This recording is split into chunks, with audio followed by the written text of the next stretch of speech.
So this is the 2018 MT07 Swingarm. I just had it powder coated. It wasn't too bad, but I'm a bit of a perfectionist, so decided to get it powder coated to a similar colour that came off it. I put a new chain slider on there. These things are just plain rubber, so they're going to wear out pretty quickly.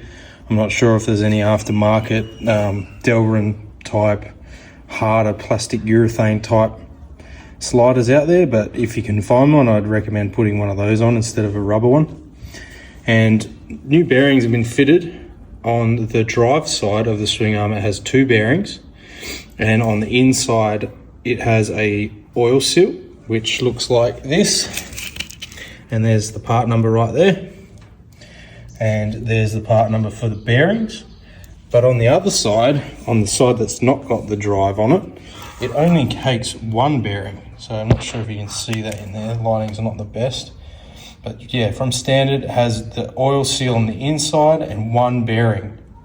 Even though the tube is long enough to have two, like the drive side, it only comes standard with one. So I'm going to fit a second bearing, which is this part.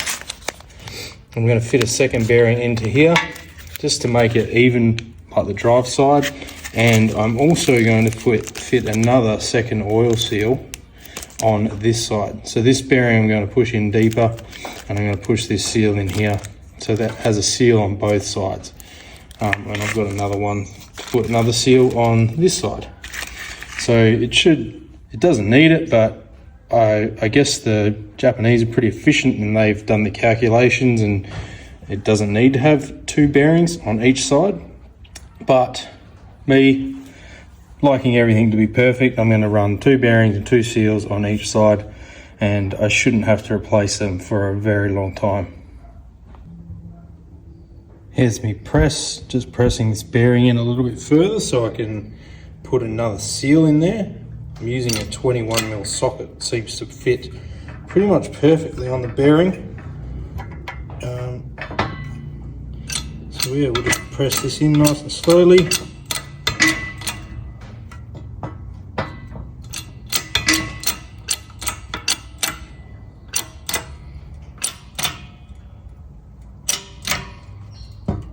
There we go.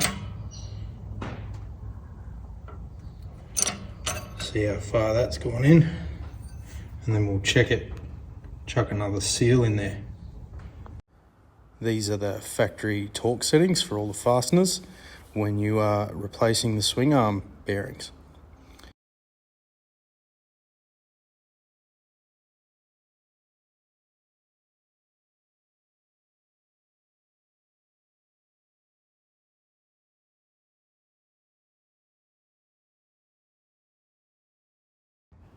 Here it is all fitted up. I forgot to mention that there is a sticker that comes standard that goes underneath the chain guide / slider. I'll put a part number right here, and eventually I'm going to change these chain adjusters to some captive ones because these are absolute dog shit. Thanks for watching. Like and subscribe, and tune in for the next episode where I'll talk about fixing the front forks.